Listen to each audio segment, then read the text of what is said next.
3 ways your environment affects your behavior and the 1 environment you control. Hello, wonderful being. This is Tara from tarabarot.com, and you are in the right place to learn how to create a home you feel great in. Hit the subscribe button and the bell to be the first to know when I upload a new video. For the 1 environment you can control, that will come at the end of this video. Here's 3 ways you are being influenced by your environment. Your environment affects how you feel. Let's do a quick exercise. Close your eyes for a moment and visualize you're walking through a narrow alley. It's daylight, but the sun is nowhere to be seen. There's water dripping from above. You're not sure from where, either an air conditioning or something else. There are cockroaches crawling on the floor. There are murky pools which you avoid by hopping from one side to the other. You step in one, get splashed. On top of that, there's a smell of sewage water surrounding you. Further along, you see rats scurrying by. Get a sensation of how you're feeling right now. Keep your eyes closed. And let's move to a different location. You're in a wide open space. It's early morning and the sun is shining. You feel the gentle warmth on your face and your body. The air is fresh and pure. You breathe in. Feel the air in your lungs. There's a small breeze, and with it, it carries the smell of trees and flowers nearby. Birds are chirping.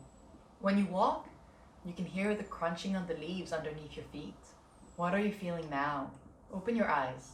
How did you feel after the first description? And how did you feel after the second description?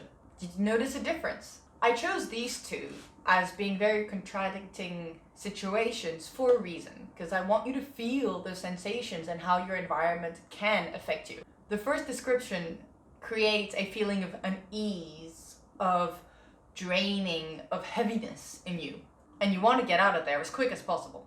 Whereas in the second description, it would have created a feeling of openness, expandness, energy. Just by listening to these 2 different descriptions, you felt 2 different things. In your day-to-day environment, it's the same thing. You might not feel it as strong, but you are affected by your surrounding every single moment of your day. 2 more ways your environment affects your behavior coming up. Here's a question for you, and answer in the comments below. Right here, right now. How are you feeling in your environment? What are the sensations that come up? Let me know in the comments below. The second way your environment affects you is how you act, how you behave. Spaces are designed to make you move in a certain way, make you buy more things, like in a shop. You know those little shelves right before you check out with a bunch of little items that are very affordable? That's to make you buy, and it's designed so that you buy more. You think they're just there and it's practical, but it's thought about it. And if you've ever found yourself confused in a shopping center and not been able to find your way out, that is done on purpose. They want you to get lost so you spend more time in the shopping centers. Crazy, huh? User experience, that's what it's called. And in most places, it's done to you for the benefit of the people or the companies that design it. It's not focused on your well-being at all, except in very few places that is the primary aim.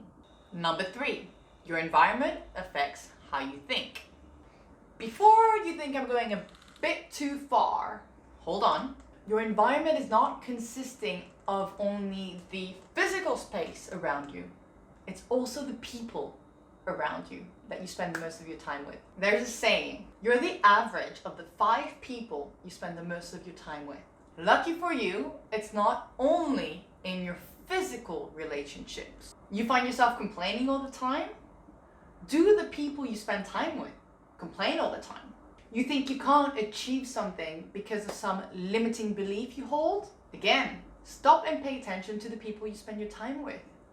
Do they think everything is impossible, that you can't do this, that it's not done this way?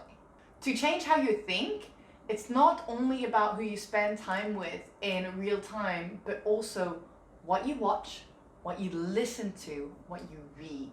That includes podcasts, books, news, reality shows, whatever you watch, you consume, and that affects your behavior subconsciously. Here's a story that affected the way that I thought without me realizing it until I had to use a word. Actually, it's 2 words. Stepmom. My dad and his partner have been together for 9 years before they got married. We've always called her by her first name. They got married, and then she was my stepmom. Little did I know the association I had created with the word stepmom. It only worked with the word stepmom because I've had a stepdad in my life since the age of 10, 11. So that has not affected at all the word on stepdad. But for some reason, when I started saying my stepmom, every time I used that word, I had a hesitation. I didn't like it. There was a feeling inside of me that wanted to reject this. And I had no idea why. Until I went back into my mind and realized that all the movies that I'd seen, all the surrounding, and even in my real life, because I didn't know a lot of people with stepmothers. Stepdad, yes, but stepmothers not so much. But stepmother had been linked to a negative connotation, starting from a very young age with Disney movies. They're changing. Whatever you're watching, even subconsciously, affects how you feel. It's not something that I worked consciously on creating, but it was there. I'm better now, I can use it, and I've removed the negative connotation of it. When I say the word stepmom, I don't cringe, and I don't feel, actually that's lying, I still feel a bit cringy inside, but it's way better than it was a year ago. Because a year I was like, can't use it. To recap, your environment affects you, but not limited to the way you feel, the way you act, and the way you think. Most of your physical surroundings, your environment, you don't control. However, your home, you control. In next week's video, learn how you can control your home and how you can use it wisely. Start your journey to your ideal home from idea to creation with my 3-part email series I created just for you. Link in the description below. Make your home work for you.